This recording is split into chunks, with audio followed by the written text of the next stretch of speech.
Como ya le mencioné, negociar el punto de víctimas fue duro, negociar el punto de drogas fue duro, pero nada fue tan duro como negociar el punto 3, que se terminó llamando el fin del conflicto.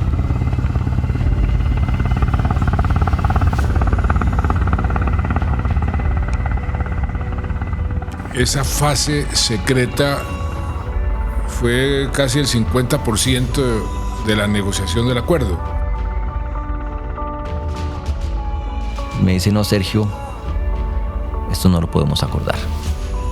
Yo le digo, Mauricio, no hay ningún problema, nosotros ya sabemos ustedes qué piensan, ustedes saben nosotros qué pensamos.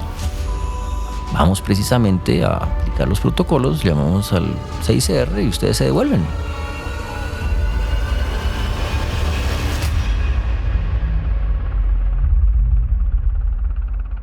Yo soy Juan Manuel Santos y esta es la historia no contada del proceso de paz.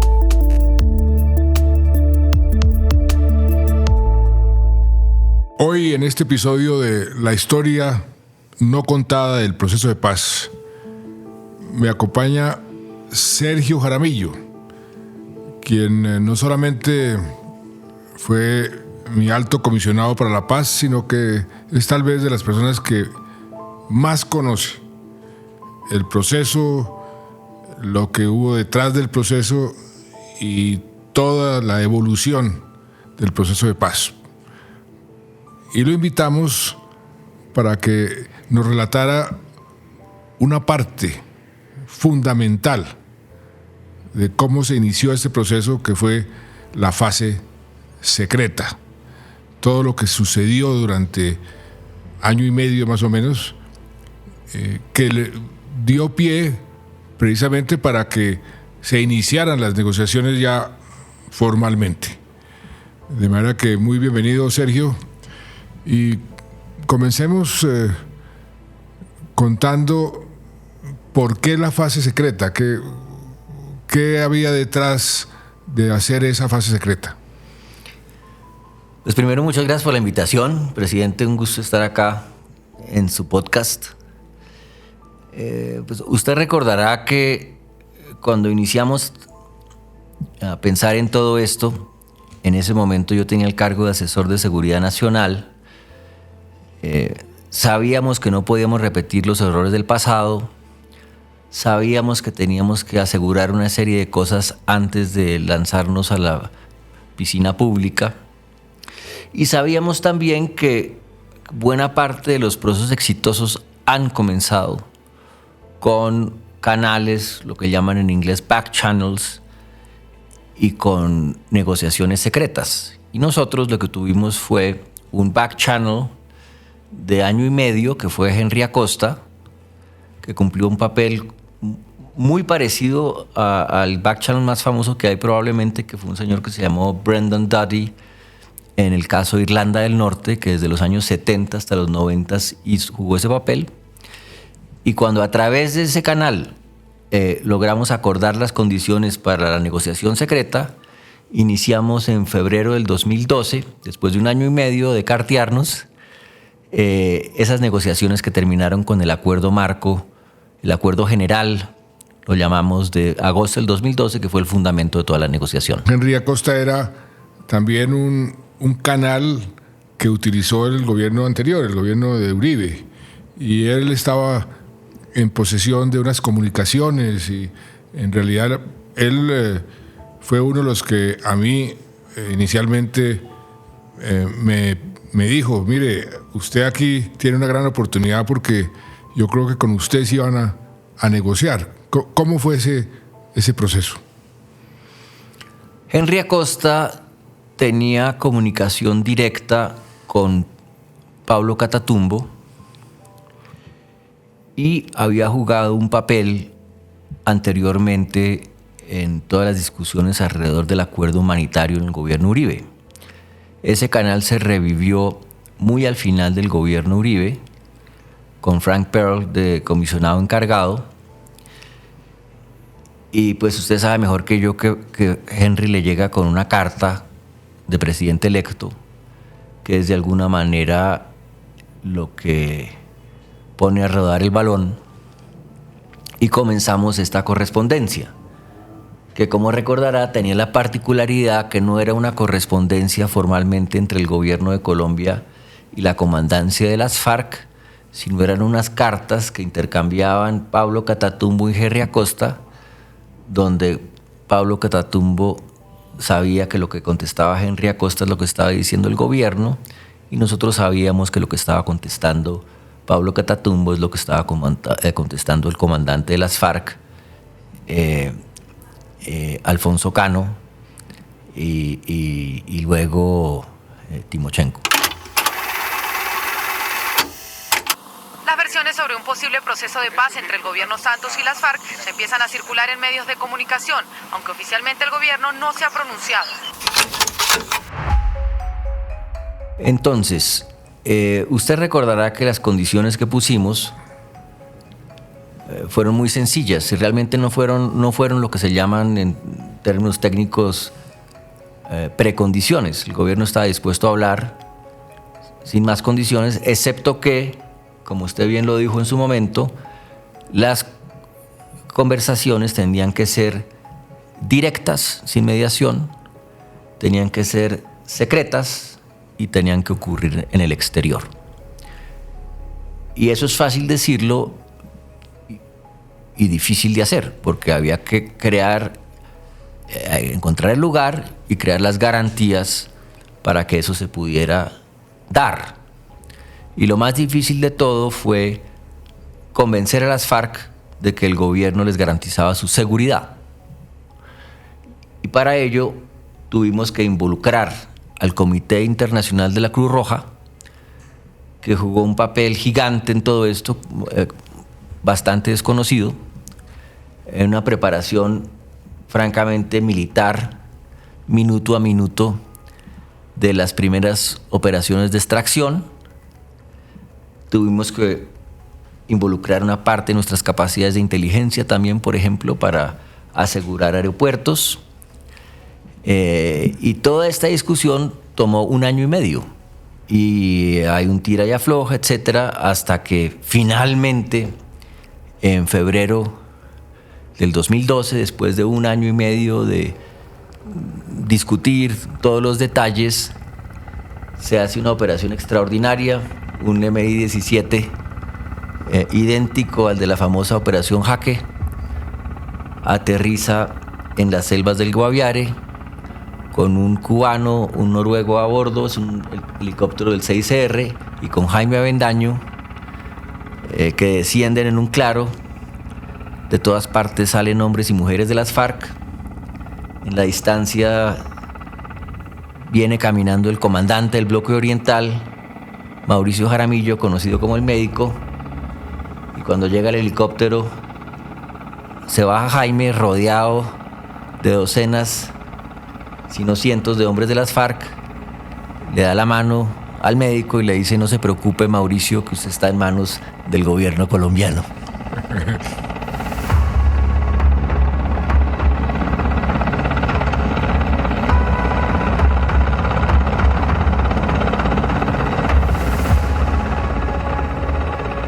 Y la negociación de la agenda, eso se dio fue ya en Cuba.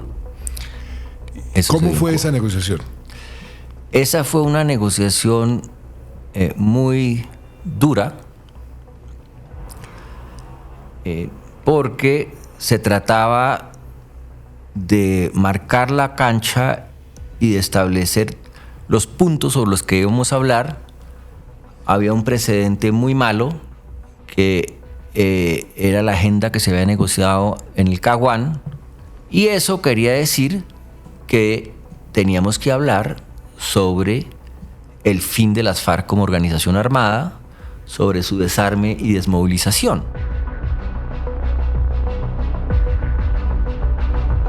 Vino la parte más dura, y es que las FARC aceptaran que ese punto tenía que estar en la agenda, pero eso fue muy difícil, y esa fue probablemente la crisis más grande que tuvo todo el proceso. Cuéntenos un poco más esa crisis. ¿En qué momento se dio y qué pasó? La segunda ronda de negociaciones termina con Mauricio Jaramillo, cabeza de la delegación, se me acerca, me dice: mire, Sergio, si ustedes siguen insistiendo en este punto de DDR, como se dice técnicamente, aquí lo único que van a lograr es que no les alejemos más en lugar de que nos acerquemos, porque yo no puedo acordar eso, yo tengo que consultar.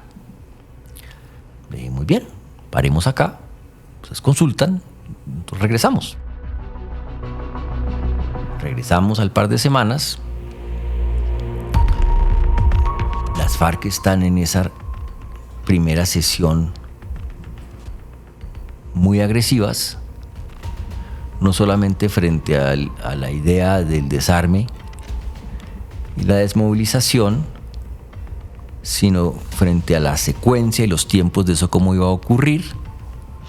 Ahí es donde se da esa famosa anécdota donde Granda dice que si conocemos un animalito que hay en Venezuela que se llama la guara, que saca su hocico del bosque para mirar qué hay afuera y manda a sus hijitos adelante para ver que no pasa nada, diciendo: nosotros no nos vamos a desarmar hasta que no veamos ciertas cosas.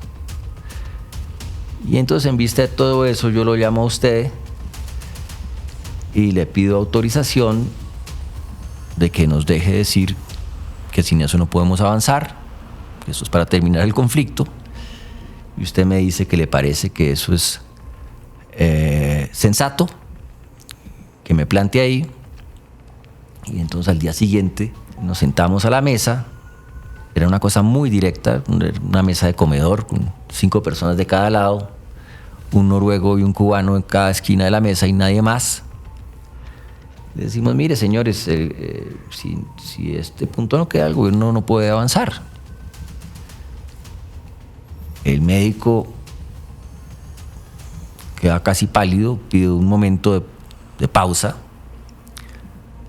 Nosotros nos salimos y nos bajamos a una especie de construcción con un palomar que había a unos 30 metros de la casa. Ellos se suben a una terraza y desde la distancia oíamos la discusión y los gritos. Y al cabo de un buen tiempo, unos 20 minutos, media hora, nos piden que regresemos, nos sentamos, me siento enfrente al médico y me dice: no, Sergio, esto no lo podemos acordar. Entonces yo le digo: Mauricio, no hay ningún problema, nosotros ya sabemos ustedes qué piensan, ustedes saben nosotros qué pensamos. Vamos precisamente a aplicar los protocolos, llamamos al 6CR y ustedes se devuelven. Y ya, le di la mano, me paré y me salí. Y en sentido estricto, fue el único momento en que se acabó la negociación. Algunos de mis compañeros entraron en pánico, dijeron que yo estaba loco. Que cómo así, pues obviamente llevamos muchísimo tiempo armando esto, pero como habíamos hablado con usted por teléfono, era muy poco probable que las FARC se iban a bajar en ese momento y nosotros de alguna manera teníamos que llevar a las FARC a que tomara la decisión. Es más, de cierta manera estábamos ayudando a las FARC, haciéndoles un favor en el sentido de obligarlos a decidir que esto realmente era para terminar. Entonces ahí revuela todo el mundo, llega a vernos Nylander, el noruego, yo hablo con él, le digo a todo el mundo quieto, nadie llame a nada, todo el mundo calmado, nosotros nos vamos a regresar a Bogotá. Llega después, hablamos con el cubano y se acuerda que se va a crear una subcomisión para que mire este problema, pero no formal de la mesa. Nosotros nos regresamos al día siguiente y nombramos a Jaime y a Alejandro en la subcomisión y decimos: no volvemos a La Habana hasta que no esté claro que esto es para terminar y que va a quedar ese punto. Ellos regresan a La Habana 1 o 2 semanas después para discutir. Perdóneme, ellos... Solo Alejandro, Eder y Jaime Avendaño. Pero la mesa no se volvió, la mesa estaba rota, formalmente estaba rota. ¿Y los de las FARC se quedaron en Cuba? Las FARC se quedaron en Cuba porque ellos no entraban ni salían, naturalmente. Era extraordinariamente difícil moverlos. Los que entrábamos y salíamos éramos nosotros. Y entonces empiezan a discutir. Nosotros, por nuestro lado, armamos un esquema, digamos, de lo que, dejando de lado el lenguaje, qué era lo que debería pasar, no solamente en términos del desarme, sino de la secuencia. Y solo cuando se acuerda una secuencia aceptable y un término aceptable para nosotros. Me acuerdo, yo salía del supermercado y me llama como a las 7 de la noche Jaime Avendaño a decirme dejación de armas. Le dijo, bien, aceptamos dejación de armas como término. Es que nosotros volvemos a la mesa formalmente, entonces la mesa se recompone. Este punto necesita todavía más desarrollo, porque las FARC decían, con razón, este punto no puede ser solamente sobre nosotros tienen que darnos unas garantías de seguridad, una serie de cosas, eso es razonable, el punto no puede ser solamente lo que se llama tradicionalmente DDR, y entonces eso se elabora y eso se sigue haciendo en paralelo con lo demás, y las rondas se vuelven cada vez más intensas y más largas, y ese salón donde estamos, esa casa, empieza a cubrirse de tableros blancos, donde íbamos construyendo entre los dos el acuerdo general. Nos parábamos, escribíamos una cosa y el otro llegaba y hacía un comentario o trataba de borrar algo, y así fue construyéndose frase por frase las 5 o 6 páginas de lo que firmamos el 26 de agosto y que fue la hoja de ruta, yo creo que en buena parte la clave del éxito de toda la negociación. Colombianos, buenas tardes. Hace unos días confirmé que habíamos avanzado en unas reuniones exploratorias en el exterior con representantes de las FARC. Finalmente, se llegaron a estos 6 puntos. El proceso para llegar a 6 puntos. Hubo propuestas de las partes que la contraparte rechazó. Fue un proceso como de descarte o de ir agregando. ¿Cómo se hizo la mecánica de la negociación para llegar a esos 6 puntos? Fue un proceso muy difícil porque las FARC en ese momento y por mucho tiempo pensaron, no sé si hasta el día de hoy, que realmente lo que habían hecho era una gran concesión partiendo de su plataforma bolivariana histórica y de toda la cantidad de puntos que habían puesto sobre la mesa en el Caguán. Y eso el gobierno dijo, eso no es una negociación para terminar el conflicto. Y tiene razón en que tal vez lo más difícil de la fase secreta fue, junto con que se aceptara que había que tener un punto de desarme, era que se aceptara que esos iban a ser los puntos y no más. Y no más. Yo recuerdo que cuando finalmente cerramos la agenda, Jaime Avendaño pidió un aplauso y ahí aplaudimos, pero las FARC con poca convicción. Pero si usted mira ya con perspectiva histórica el acuerdo general, usted ve ahí que ya está la estructura del acuerdo. O sea, no solamente los puntos, sino el equilibrio de intereses. ¿Sí? El gobierno necesita que esté el punto de desarme porque eso es para terminar. Las FARC tienen un interés histórico en los temas de tierras y desarrollo rural, y el gobierno tiene un interés también en esos temas, entonces aquí tenemos este punto en equilibrio. El gobierno dice que si no hay un punto de víctimas eso tampoco puede ocurrir, porque para ese momento se va a pasar la ley de víctimas, en fin. Pero por otro lado está la participación política de las FARC. Es decir, ya están todos los componentes en equilibrio que iban a hacer posible que esto funcionara para todos al final, si se desarrollaba la negociación, porque no era para nada evidente que esos puntos después ya en el detalle iban a funcionar.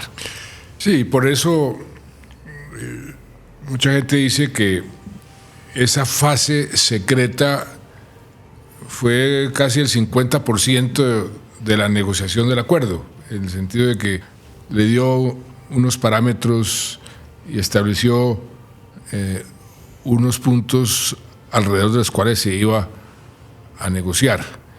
Y esa es una de las lecciones que creo yo que cuando la gente dice, bueno, ¿qué lecciones para otros acuerdos se pueden extraer del proceso colombiano? El tema de la fase secreta y lo que ahí sucedió es una lección para otros acuerdos, porque realmente sí, en cierta forma, facilitó que se llegara a una negociación exitosa y a terminar el conflicto. Absolutamente. Sergio, pues muchas gracias. Yo creo que esta es una etapa poco conocida del proceso de paz, pero muy importante, donde usted jugó un papel fundamental. Y como decíamos, es una buena lección para otros acuerdos. Y le agradezco mucho que nos haya acompañado el día de hoy y nos haya recordado todo ese papel tan importante que se jugó y que usted jugó. Muchas gracias por la invitación.